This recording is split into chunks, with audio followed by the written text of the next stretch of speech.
അതിൽ എത്ര 500 1500 EMIൻ്റെ ഇതൊന്ന് കാണിച്ചു തരാം.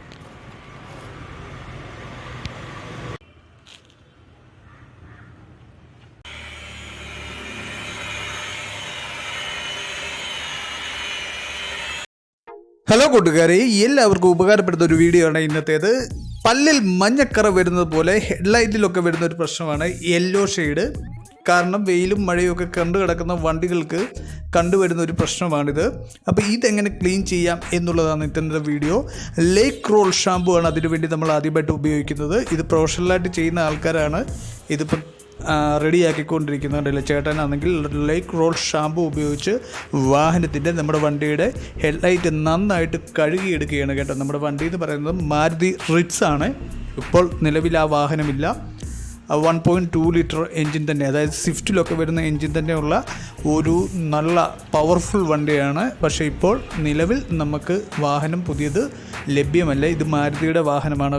കണ്ടില്ലേ, നമ്മുടെ ചേട്ടനാണെങ്കിൽ നല്ല പോലെ തെളിച്ചെടുക്കുകയാണ് കേട്ടോ, ഉരച്ച് തെളിച്ച് എടുക്കുകയാണ്. അതിനുവേണ്ടി ഉപയോഗിക്കുന്ന പേപ്പർ എന്ന് പറയുന്നത് 1500 അതുപോലെ തന്നെ 2000 പേപ്പറുകളാണ് ഉപയോഗിക്കുന്നത്. അപ്പോൾ പേപ്പർ പിടിച്ച് നന്നായിട്ട് കഴുകിയെടുക്കുകയാണ്. കണ്ടില്ലേ, വെള്ളമൊക്കെ ഒഴിച്ച് നന്നായിട്ട് കഴുകിയെടുക്കുകയാണ്. മഞ്ഞ വെള്ളമാണ് ഇപ്പോൾ ഒലിച്ചിറങ്ങുന്നത്. അപ്പോൾ ഇത് പ്രൊഫഷണലായിട്ട് ചെയ്യുന്ന ആൾക്കാരാണ് ചെയ്യുന്നത്, അല്ലാതെ നമ്മൾ വീട്ടിൽ ചെയ്യുന്നതല്ല. പ്രൊഫഷണലായിട്ട് ചെയ്യുന്ന ആൾക്കാർ തന്നെയാണ് നമുക്ക് വേണ്ടി ഇത് ചെയ്തു തരുന്നത്. കാരണം വാഹനം ഉപയോഗിക്കുന്ന എല്ലാ ആൾക്കാർക്കും അറിയാം, ഹെഡ്ലൈറ്റ് നല്ല തെളിച്ചമില്ലെങ്കിൽ, പ്രത്യേകിച്ച് രാത്രിയിൽ മഴയുള്ളപ്പോഴൊക്കെ യാത്ര ചെയ്യുമ്പോൾ ഭയങ്കര ബുദ്ധിമുട്ടായിരിക്കും. പ്രത്യേകിച്ച് നമ്മുടെ ഈ വാഹനത്തിന് ഫോഗ് ലാമ്പുകൾ ഉള്ള ഒരു വണ്ടിയല്ല. ഫോഗ് ലാമ്പ് ഉണ്ടെങ്കിലും അതിൻ്റെ കാര്യവും കഷ്ടമാണ്. കാരണം നമ്മൾ വെള്ളത്തിലൊക്കെ ഇറക്കി വണ്ടി ഉപയോഗിക്കുകയാണെങ്കിൽ ഫോഗ് ലാമ്പൊക്കെ കമ്പനി ഫിറ്റഡ് ആണെങ്കിൽ പോലും പോകും. അഡീഷണൽ ലൈറ്റൊക്കെ വെച്ചാൽ നമുക്കറിയാം ഇപ്പോഴത്തെ റൂള് MVD പോലീസൊക്കെ അതൊക്കെ പൊക്കും. അത് കാരണം തന്നെ നമ്മുടെ ഹെഡ്ലൈറ്റ് മികച്ച രീതിയിൽ തന്നെ സംരക്ഷിച്ച് കൊണ്ട് നടക്കേണ്ട ഒരു അത്യാവശ്യ ഘടകമാണ്. നമ്മൾ പുതിയത് മേടിച്ചിടുക എന്ന് പറഞ്ഞാൽ കുറച്ച് എക്സ്പെൻസീവാണ് ഹെഡ്ലൈറ്റിൻ്റെ ഒക്കെ കാര്യം. അത് കാരണം നമ്മൾ പഴയ ആ വണ്ടിയുടെ ഇൻബിൽട്ടായിട്ട് തന്നെ വന്ന, അല്ലെങ്കിൽ കമ്പനി ഫിറ്റഡായിട്ട് വന്ന ഹെഡ്ലൈറ്റ് തന്നെ തെളിച്ചെടുക്കുവാനുള്ള ഒരു തത്രപ്പാടിലാണ്. അപ്പോൾ നിങ്ങൾക്ക് ഈ വീഡിയോ കണ്ടു കഴിഞ്ഞാൽ നമുക്ക് മനസ്സിലാക്കാം ഇതൊക്കെ ഏതൊക്കെ രീതിയിലാണ്, അല്ലെങ്കിൽ എന്തൊക്കെ കോമ്പോണൻ്റാണ് ഇതിനു വേണ്ടി ഉപയോഗിക്കുന്നതെന്നും ഇതൊരു പ്രൊഫഷണൽ ടച്ചിൽ ചെയ്യുമ്പോൾ ഇതിന് വരുന്ന മാറ്റം അത് നമുക്ക് എങ്ങനെയാണെന്ന് മനസ്സിലാക്കുവാനായിട്ട് സാധിക്കുന്നതാണ്. അപ്പോൾ തീർച്ചയായിട്ടും നിങ്ങൾക്ക് ഉപകാരപ്പെടുന്ന ഒരു വീഡിയോ തന്നെ ആയിരിക്കുമെന്ന് ഞാൻ വിശ്വസിക്കുന്നു. അപ്പോൾ വീഡിയോ മൊത്തമായിട്ട് കാണുവാനായിട്ട് ശ്രമിക്കുക. ഇവരുടെ ഡീറ്റെയിൽസ്, അല്ലെങ്കിൽ ഈ ക്ലീൻ ചെയ്ത് തരുന്ന ആൾക്കാരുടെ ഡീറ്റെയിൽസ് നമ്മുടെ ഡിസ്ക്രിപ്ഷൻ ബോക്സിൽ ഇടുന്നതാണ്. ആവശ്യമുള്ളവർക്ക് അവരുമായിട്ട് കോൺടാക്റ്റ് ചെയ്ത് കഴിഞ്ഞാൽ അവർ വളരെ വൃത്തിയായിട്ട് ഇത് എല്ലാ വാഹനത്തിൻ്റെയും, നമ്മുടെ ചെറിയ വണ്ടിയൊന്നോ വലിയ വണ്ടിയൊന്നോ ഒന്നുമില്ല, എല്ലാ വാഹനത്തിൻ്റെയും ഹെഡ്ലൈറ്റ്സ് ഇത്തരത്തിൽ മനോഹരമാക്കി തരുവാൻ കഴിയുന്ന ആൾക്കാരാണ് നമുക്ക് വേണ്ടി ഇത് ചെയ്തുകൊണ്ടിരിക്കുന്നത്. ഇതിൻ്റെ ഓരോ സ്റ്റെപ്പും കാണുമ്പോൾ എത്രത്തോളം ക്വാളിറ്റി ഉണ്ട്, അല്ലെങ്കിൽ എത്രത്തോളം ഉത്തരവാദിത്തത്തോടെയാണ് ഇവർ ചെയ്യുന്നതെന്ന് നമുക്ക് മനസ്സിലാക്കുവാനായിട്ട് സാധിക്കുന്നതാണ്.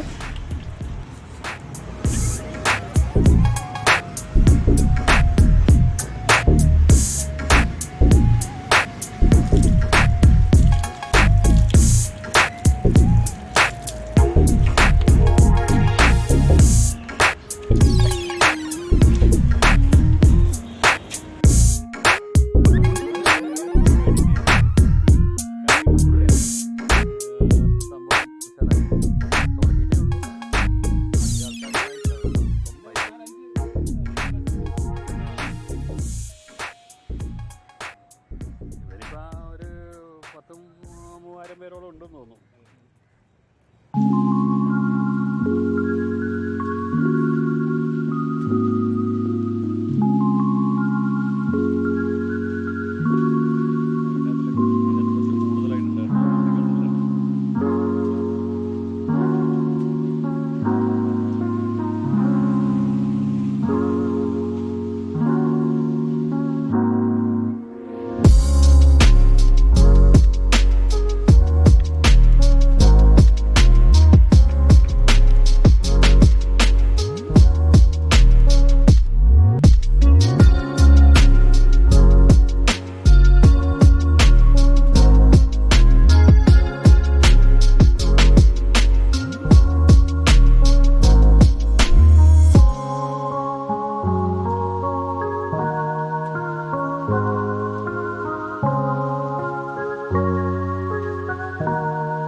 അത് ഇതിൽ വ്ളോഗ് ചെയ്യുകയാണെങ്കിൽ ചേട്ടൻ അതിൻ്റെ ലിങ്ക് ചെയ്യാനൊക്കെ ഞാനെടുത്ത് അവൻ നല്ല ക്യാമറ ഒക്കെ എടുക്കുന്നതാണ് ആയിരിക്കും നമ്മളിത് ചിലപ്പോൾ